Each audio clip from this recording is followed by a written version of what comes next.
My name is Jeff. I'm Dennis's son, oldest son. I've had a lot of time to think about. I've had a lot of time to think, that's for sure.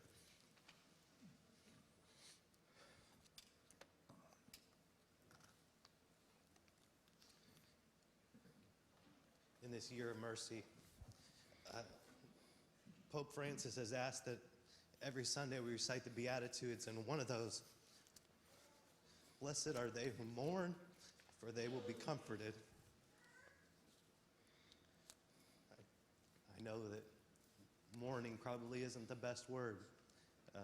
I feel selfish in missing my dad, knowing he truly is in the kingdom of God.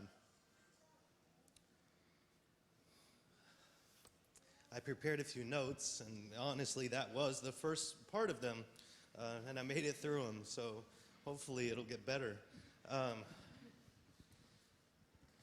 Most of you knew my dad, and there's probably more stories that you have than I have, but there are some things I want to talk about, some things about my dad I want you to know. I apologize if this disappoints, but I'm not going to talk about his opinion on Asian imports or his or any stories about the manual stimulation of a McDonald's cheeseburger. That part will have to be for the party that comes later. When Pastor said that my dad said what was on his mind, he meant that. That was absolutely true. I want to talk a little bit about my inheritance. I know that's kind of a weird thing to talk about. It's a memorial service, a celebration of life. You don't talk about that stuff, but I inherited some wonderful things from my father. I too have a collection of baggage. I learned that after getting home and knowing that I also inherited a completely messy garage. That's something that I inherited from him. And so I started to clean it up and hang up my baggage, and I realized that I had way too many reusable shopping bags with nothing in them, and I never use them and never bring them to the store. So that's something that is genetic, apparently. There's also a lot of things that I hope to inherit from my father. This room is full of people that he loved with all of his heart. He never said no. He never once told somebody they couldn't be there, that this wasn't for them, that we were going to go somewhere and they couldn't go with him.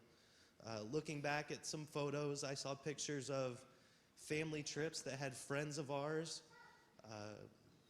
things that we did as a family that had people in them, and you think, oh, that was my friend at the time, and I don't know why they were there, but they were there because Dad never said no. Some of you are here, and we're glad to have you here, and he would never, ever want you not to be there.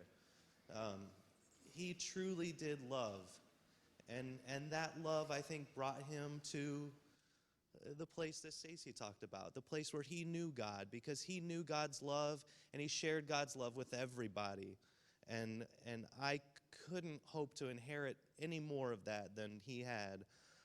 It truly was a blessing to know somebody like him. He raised, I guess, 5 children, 4 grandchildren, 2 children-in-law, and numerous other people who he treated like his own. And they're, like he said, once you raise them, they're yours. Well, a lot of us are his, and not just those that were born to him, but there's a lot of people in this room that were his and would call him Dad if they saw him, and really were blessed to know him.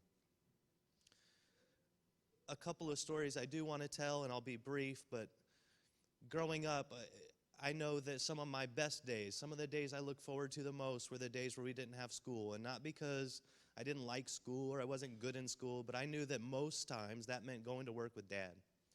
That meant getting in one of his trucks. A lot of times at 5:30, 6 in the morning, it was pretty early for a school-age kid. And we would ride out and load up whatever work truck he had, and we would drive all day long, go into work sites and using porta potties and eating off of roach trucks and all those good things that come with the construction trade. Or it meant going into San Francisco to crush cans at Kaiser, or whatever it was. Those were some of my greatest memories of spending time with him.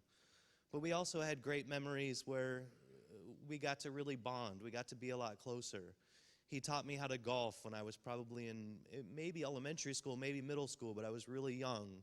And that time we spent together, if anybody has children, I'd recommend teaching them that sport. You get 2 to 4 hours of wonderful time with no distractions and nature and you and them and your physical abilities, however terrible they might be, and mine still are.